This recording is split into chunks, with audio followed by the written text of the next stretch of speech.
Thanks for joining us today. We've called you to talk about a specific burglary case, but broader to talk about the burglary task force from the Multnomah County District Attorney's Office, which is having, we believe, a real impact. And I think you'll hear about that more from Deputy District Attorney Alex Garcia. And good morning. My name is Alexander Garcia. I'm a Deputy District Attorney with the Multnomah County District Attorney's Office. I am the Deputy District Attorney assigned to the Burglary Task Force.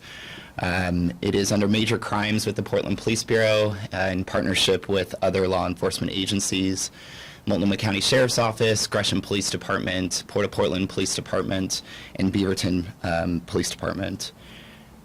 Since the inception of the Burglary Task Force, there have been several cases of which I have been the primary DA. There have been 5 indictments since that inception date. Today, we are announcing the indictment, the Multnomah County District Attorney's Office and the Burglary Task Force, 2 separate indictments of Alan Easley.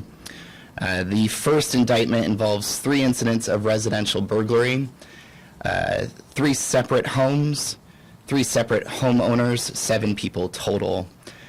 The dates of those residential burglaries are November 27th, 2025, that is Thanksgiving Day, at a residence in North Portland, December 1st, 2025, at a residence in Northeast Portland, and December 20th, 2025, 5 days before Christmas, at a residence in Southeast Portland. Each of those incidents was caught on home surveillance. Each incident was reported to the Portland Police Bureau, and each incident was investigated by the Burglary Task Force. Once the investigation started, it was a week later that Mr. Easley was identified as the male subject responsible for the 3 residential burglaries. The case was presented to a Multnomah County grand jury, and the Multnomah County grand jury indicted on January 8, 2026, of 9 charges, 7 of which are felonies and 2 misdemeanors. The second incident, second indictment, is one incident of commercial burglary that occurred on December 20th, 2025, at an automotive service center, Midas, in Northeast Portland. That case was the result of the Burglary Task Force running an area search and locating other incidents where a vehicle that is attributed to the December 20th, 2025 incident, residential burglary in the first case I mentioned, where it had been. And they located that that vehicle was stolen out of that Midas, that Northeast Midas location. Mr. Easley is alleged to have broken into that Midas location, essentially scaled down from a skylight that he broke in the roof, entering the vehicle, stealing the keys, and then ramming that vehicle through a Midas gate, causing significant damage to that Midas location. That case was presented to the Multnomah County grand jury on January 14, 2026, and indicted of 6 charges, 5 of which are felonies and 1 misdemeanor. The purpose of today's press conference is to identify whether there are additional incidents that Mr. Easley is alleged to have been involved. We are releasing 2 videos. One will be the December 20th, 2025, 5 days before Christmas, Grinch incident, in which Mr. Easley, or the male subject identified as Mr. Easley, is alleged to have entered the home, kicked down a door with a firearm in hand, walked through a children's room scattered with toys, and stolen Christmas presents with that firearm in his hand before exiting the residence. The second is the Midas December 20th, 2025 incident, in which Mr. Easley is alleged to have been wearing consistent clothing. The Burglary Task Force appreciates the people of Multnomah County essentially reporting these crimes.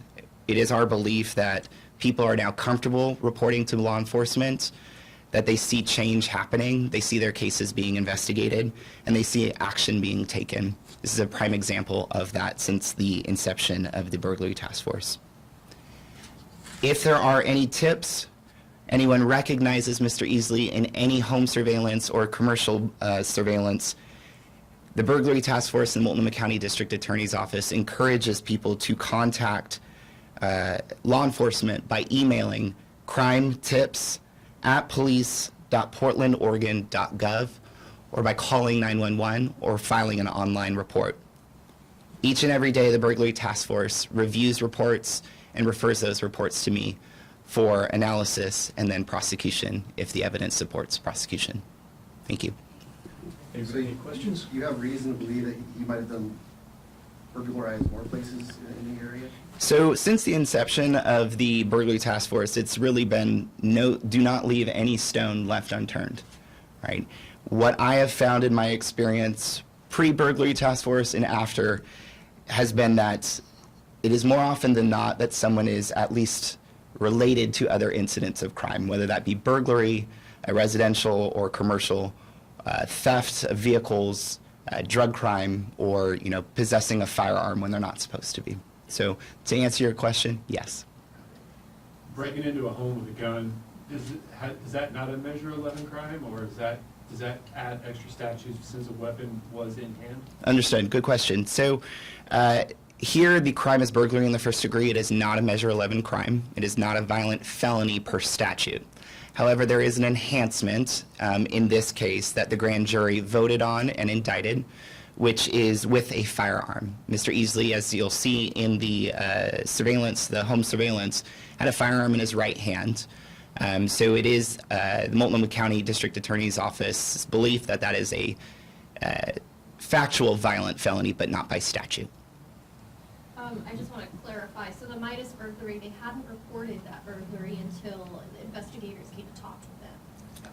Good question. It had been reported, but as we all know, there are things happening each and every day, right? And we only have so many men and women in law enforcement that are reviewing these police reports that are coming in. So here there was a coordinated effort that was acting Detective Michael Stevens with East Portland Neighborhood Response Team that was able to take a license plate and run that license plate and attribute it to various locations. So he essentially hunted down this report and then referred it to my office. I want to ask, too, I'm sure you've had contact with these victims, the emotional toll of having Christmas presents stolen from your home on holidays, days before holidays. I mean, what is that like for them? So this case came to the Multnomah County District Attorney's Office by a social media post. It was one of the residents' victims had posted the video, the home surveillance, and I saw it, and I thought, no, this has to stop, right? No one should be stealing someone's Christmas presents with a firearm in their hand 5 days before, ever, but let alone 5 days before Christmas. So here the victims were traumatized, and each and every burglary, property crime, is taken seriously. And so we looked into it, we were able to identify him, and we were able to make an arrest in a week. But I've had conversations with all of the victims. They felt violated. They come home, they find that they're either watching it on surveillance as it's happening, or they come home and they see their drawers open, things rifled through, things stolen, jewelry, passports,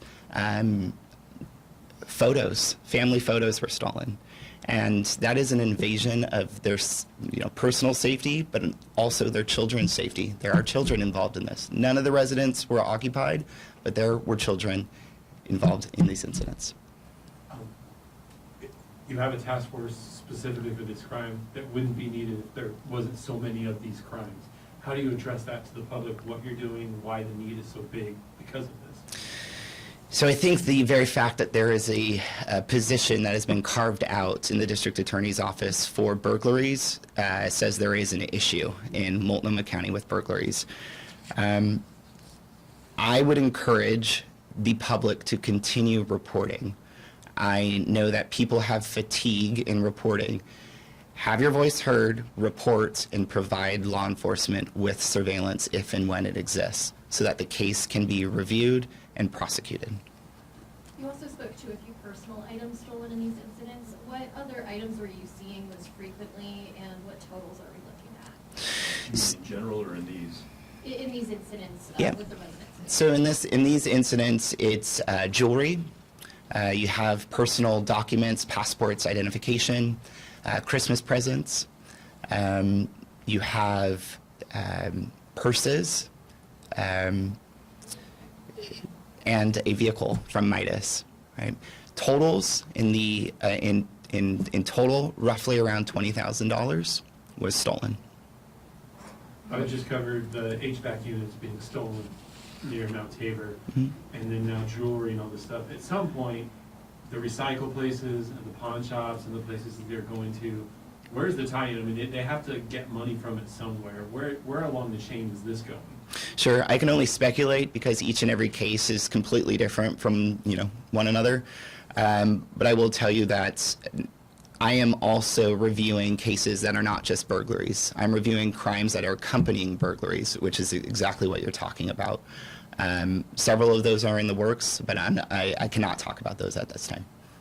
How much of, oh, sorry, go ahead. How much of the personal items in the cart was recovered? Nothing has been recovered at this time. Do we know anything about his past? Is he from Oregon? Is he from another state? Does he have a criminal history? Yes, so that is public record. Mr. Easley is a convicted felon. He's been convicted of 20 felonies, and he's been active in Washington and Oregon. Specific to Oregon, Multnomah County, Washington County, and Clackamas County.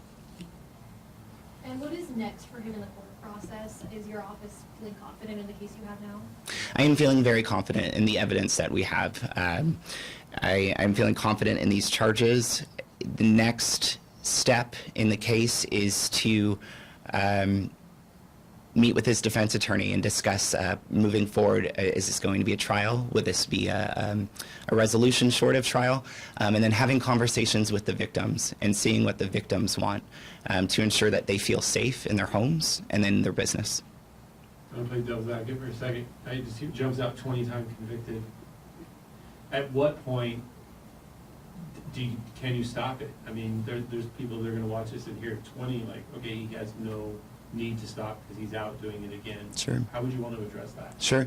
So in Oregon, it's the sentencing guidelines. I won't get into it too much because it's pretty detailed, but there comes a maximum sentence for various crimes.